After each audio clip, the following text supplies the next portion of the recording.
Game Pass is finally getting its first Call of Duty later this week. Activision's Call of Duty Modern Warfare 3 is reportedly coming to Xbox's subscription service soon. It appears that finally, almost a year after completing its acquisition of Activision, Microsoft is adding a previously released Call of Duty game, 2023's Modern Warfare 3, to the Netflix-like subscription service, and you won't have to wait long. We've known since May that Black Ops is 6, the next major installment in Activision's mega-popular first-person shooter series Call of Duty, will launch day one on Game Pass. But what has been more a lot of mystery is when past Call of Duty games, like the original Black Ops, World at War, and Modern Warfare, will be added to the increasingly more expensive and complicated tiers of Xbox Game Pass. According to a new report, it seems 2023's Modern Warfare 3 will become the first Call of Duty game to land on Game Pass. Please, I'd like to just go over what Kotaku mentioned. It's been almost a year, and they're finally adding their first Call of Duty game to Game Pass. Yeah. Think about that. On July 22nd, Insider Gamer corroborated multiple rumors from various insiders claiming that Xbox would bring Modern Warfare 3, not to be confused with 2009's Modern Warfare 3, to Game Pass on July 24th. It's expected that Microsoft and Activision will officially announce the news on Tuesday, though with it leaking out ahead of schedule, it's possible Xbox will change plans and tease Modern Warfare 3 on Game Pass later today. Modern Warfare 3 is far from a favorite of Call of Duty installment, with many complaining about its extremely short and not very good single-player campaign. In her review, Kotaku's Claire Jackson called it a largely unsatisfying experience. Hopefully, Activision will add better Call of Duty games to Game Pass in the near future. Hey, Microsoft, why don't you add Call of Duty Finest Hour while you're at it? Mm-hmm. I watched a review of Final Hour Call of Duty Final Hour when I was thinking of getting it, I think from IGN, and the IGN reviewer said Call of Duty Finest Hour is its finest hour in name only. Wow. This new inside gaming report, which has yet to be confirmed by Xbox, lines up with previous reports that other Activision games like the Crash Bandicoot and Sane trilogy will be added to Game Pass in August. Earlier this month, Xbox announced plans to increase the price of Game Pass while also killing the cheaper console-only tier that provided players with day one releases. Game Pass is now a much pricier and more complicated deal than it was just 2 years ago, and knowing which games will be included with which tiers now requires a spreadsheet and some research. This recent price increase is likely a result of Xbox preparing to add more Activision games like Black Ops 6 to the service. News of the price increase was flagged by the FTC as an example of exactly the sort of consumer harm the agency was trying to stop. Like I said, when you got me almost wanting to apologize to the FTC for going so hard on this merger, you know you messed up. Mm-hmm. But what do you think about Call of Duty Modern Warfare 3, the remake, the reboot, 2023's version, being the first game they choose to add from Call of Duty to Game Pass? Not a bad move, especially that's the most recent Call of Duty. The game, they're trying to hype people up for Black Ops 6, so more sales or more usage of Black Ops, not 6, but Modern Warfare 3, 2023 will be a good sale for a few more months.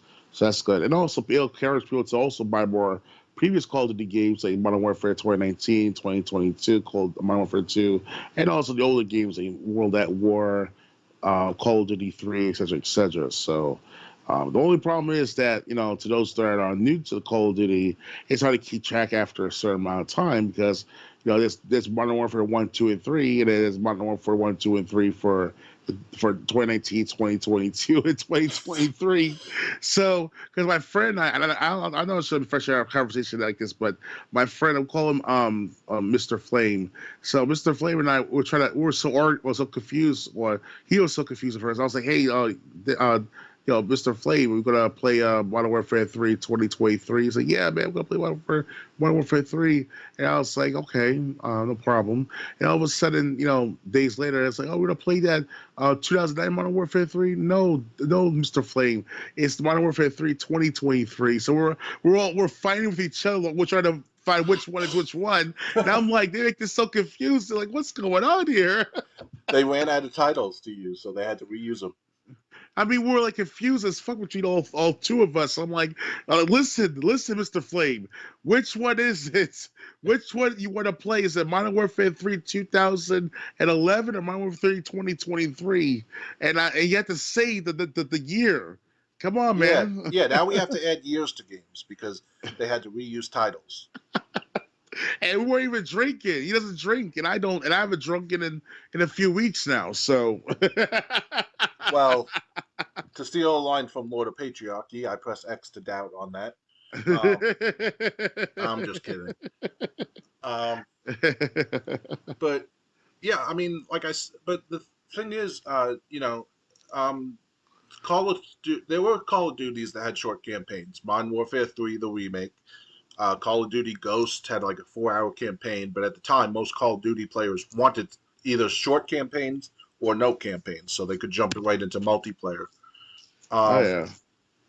but the thing is, I mean, like, I would never expect Call of Duty Modern Warfare 3 remake. Why not take advantage of the older games? You know, Call of Duty 2 that you can't redo again in its original form. Why not Call of Duty Black Ops? You know, Black Ops 6 is coming out. Show people where it all began with Call of Duty Black Ops, the first one. But I mean, I think they're going to go back. I think what they're going to do is they're going to go back. Like the next game you'll see is Modern Warfare 2 remake Yeah. after Call of Duty Modern Warfare 3 remake. It's just like again, it's just more Microsoft figuratively shitting on this new collection of content that they have. And I after all mean, these months later, now they finally got added one so far. yeah, it's almost a year, and not one Call of Duty game has been added to Game Pass until now. What Yeah. was and Call of Duty was the was what made this Activision Blizzard merger so complicated. So it's like that, and this is what you do. Nothing. Like the other studios they bought over the years too. I mean, you couldn't add the original Tony Hawk games. You couldn't add True Crime. You couldn't add this. You couldn't add that. You shut down a successful studio when you got Activision Blizzard. Wow. And you shut down that studio that made Hi-Fi Rush, and that was a good game to play too. And it was a successful game. I don't know if it made money or not, but like a It lot did. of okay, so it made back its budget and then some. What happened was that the game did so well that the studio closed down, and as a result, I think it's because something about legality issues or whatever with the money and all. So, Oh, okay. So it wasn't the quality of the game that killed the studio. of course not. That's Redfall right there. Yeah, Microsoft. For the other Um, studio, that is, with the Redfall. yeah. Uh, wow. Remember when Redfall and Starfield looked like the only looked like the only things that could save Game Pass? Yeah, pretty much. That was last year. Yeah, and now it's like, wow, what shits those games were. Oh yes, definitely. And now we're gonna have the newest game coming out that's gonna be supposed to be a blockbuster hit called South of Midnight or something like that. Where this is this feature a black lady again with some sort of hairstyle that I've never seen in a while, and she basically does like flying abilities through the swamp and all. Kind of weird, but let's try it out anyway. Let's see how it is. Whatever. Yeah, it's the same thought process that said, hey, we'll release Alan 2 digitally only, and then a year later, okay, we're releasing it physically. Kind of too late for that matter because now everyone moved on for the matter. Exactly. Yeah. Um, Only the so collectors will buy the disc now, if you're lucky. if they're lucky, yeah. I mean, but collectors are really going to just want to do it if it's worth anything, and if there's no demand, it's not worth anything. And I bet it's gonna be like a day one patch, so you have to download on the disc itself. Well, actually, I think the day one patches are on the disc. Oh, So that's good. That's good. That's perfect. Good. yeah. So again, yeah, it's just more of how Microsoft is fucking up.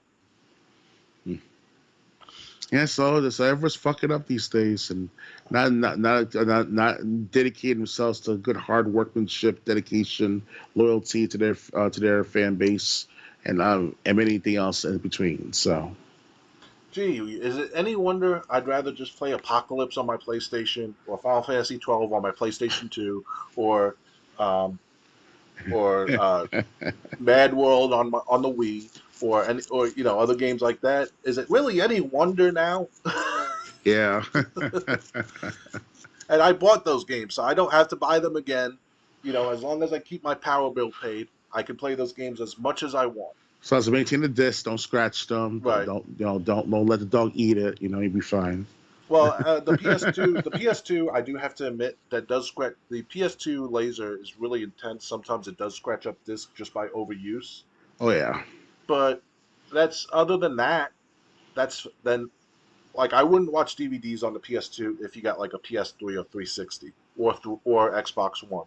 But my Xbox One doesn't read DVDs anymore. Um, it only yeah, reads Blu-ray disc, and as which time, yeah. which is fine because I do get now. It's like now I got movies that I can watch on Blu-ray, like the Resident Evil collection. I got Terminator 3: Rise of the Machines on double pack DVD and Blu-ray. That's nice, man. Oh wow. So I got movies that I can watch on Blu-ray. It's like, but when you think about it, it's like when it comes to games, it's like, do I really want to? Yeah.